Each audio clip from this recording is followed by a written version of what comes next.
আসলে বর্তমান ফেসবুকে কিন্তু অনেকেই ভাইরাল হওয়ার ইচ্ছায় ফেসবুকে পেজ খুলছে বা কেউ প্রোফাইল দিয়ে কাজ করছে।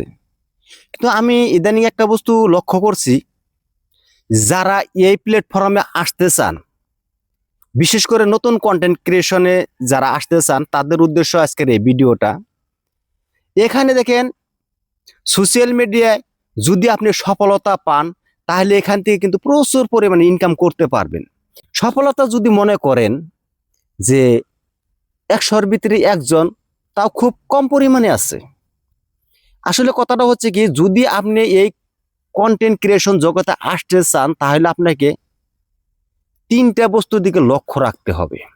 সেটা হলো, আপনার হাতে একটা মোবাইল আছে, কোনো জায়গায় গেলেন, হাই হ্যালো এরকম যেটা করেন, এটাতে কিন্তু ভিডিওর কোনো টপিক হয় না।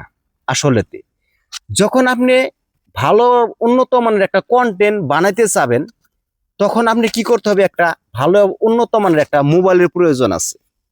দ্বিতীয়তে আপনার একটা খুব ভালো একটা ডিভাইসের প্রয়োজন আছে, কারণ আমরা সাউন্ড কোয়ালিটির জন্য।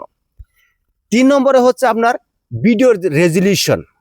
অনেকেই কিন্তু ভাইরাল হওয়ার জন্য চেষ্টা করে, কিন্তু ভাইরাল হতে পারে না। তো তাদের উদ্দেশ্যে কিছু একটা কথা বলি, যে দেখেন, আপনি যে সে জায়গায় ব্লগ বানাচ্ছেন, তারপরে আপনি রিলস ভিডিও আপলোড দিচ্ছেন, সেখান থেকে আপনার অনেক মনের ভিতরে একটা আশা আকাঙ্ক্ষা যে আমি ভাইরাল হতে পারি না। কিন্তু তাদের উদ্দেশ্যে একটা কথা বলি, যে আপনি যে ভিডিওটা বানাচ্ছেন, সেই ভিডিওটা কিভাবে ভাইরাল হবে, আপনার ভিডিওতে যে একটা টপিক রাখবেন, ভিডিও বানান, আপনি মনে করবেন যে আমার মতন ফানি সারা এই পৃথিবীতে কোনো জায়গায় নাই, তাহলে দেখবেন সেই ভিডিওটা ভাইরাল হবে।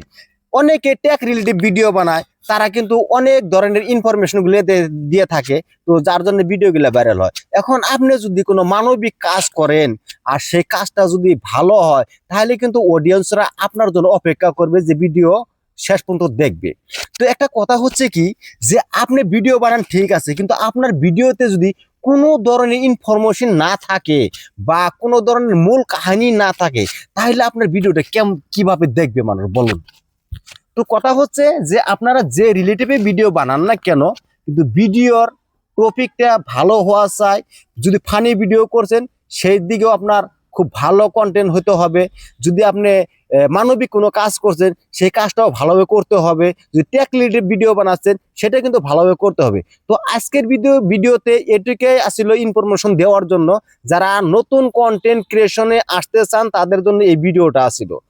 আরো আমি এই রিলেটিভ ভিডিও আরো আপলোড করব, যে ভিডিও আমাদের কিভাবে ভাইরাল করা যায়। অনেক কিছু আছে এখানে। দেখেন, এমন না বিষয়টা যে ভিডিও আপনি বানাচ্ছেন আর লগে লগে ভাইরাল হবে, এখানে অনেক কিছু শেখারও আছে। তো আজকের ভিডিও এই পর্যন্তই। তো সবাই ভালো থাকবেন, সুস্থ থাকবেন। আসসালামু আলাইকুম। দেখা হবে পরবর্তী অন্য কোনো ভিডিওতে।